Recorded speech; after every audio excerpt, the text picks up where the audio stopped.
Hey, what's up, Internet? It's Kris Krug. I am here on Galliano Island at the Institute of Multidisciplinary Ecological Research in the Salish Seas Strategic Planning Retreat.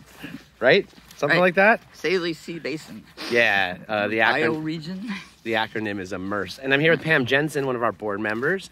Say hello to the Internet and introduce yourself, Pam. Hi, Internet. My name is Pam Jansen, and I used to specialize in fungi, and now I've moved on to slime molds. Okay, just a second. What do you mean you used to specialize in fungi? You're a researcher? I did a lot of fungal inventories on Saturna Island. Mm-hmm.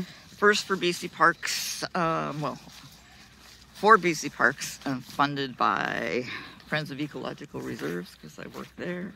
And then I also did a kind of a running Saturna Island fungi list. So I got over 500 different species on Saturna. Wow. How many had been historically reported before you got a hold of them? There's no historical records on Saturna. Wow. So you've documented 500 fungi there. Yeah. And now you've moved to? Slime molds. Slime molds. Slime molds you find when you're doing fungus, right? They're just what we're by default put with the fungus. I'm not sure that everyone knows what a slime mold is. Oh, yeah.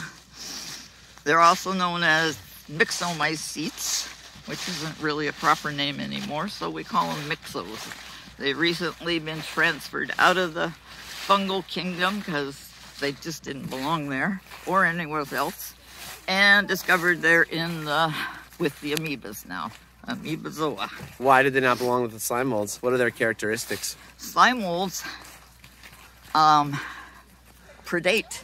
They come out of the ground or out of their structure or into their wherever they want to eat, and they go hunting for food, moving. Yeah. And when they find the right amount of food, they gather together, and if conditions are right, they produce a body that's mature that lets loose their spores and starts the cycle all over again. That's incredible. And you've been encountering some slime molds recently that are unknown to us around here?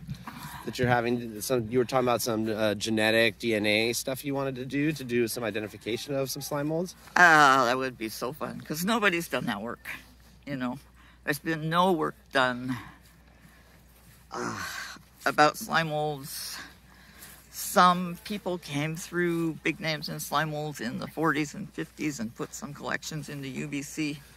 And that's been it. The forestry does some collecting, the Davis. But nobody's really out in the field paying attention and trying to understand their life. And the part, the part that I like to do is find them when they're at their earliest visible stage. They're called plasmodium. When they come out of the ground, they look wet. They're not slimy, but they're wet. And if they start to form their structure and you touch them and they're very young, they'll often just dissolve back into that wetness because they're so fragile. Wow. But if you leave them alone, they'll turn into any number of a variety of colorful, interesting shapes that look like miniature Japanese lanterns and cotton candy cones and pink and purple and yellow. And the amazing. Biggest problem with slime molds is most of them are really tiny, really tiny. What's your favorite one?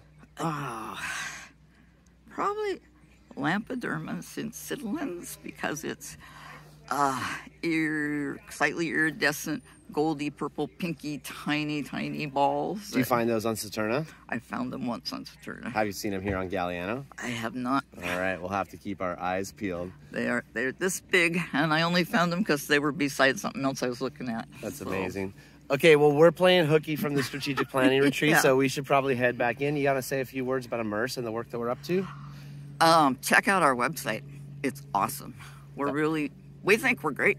IMMERSE.org, IMERSS.org, and follow us on the internet, say hello, and check out the nerdy research work we're doing. Yep. Okay, over and out. And Thank you. two corgis to say goodbye.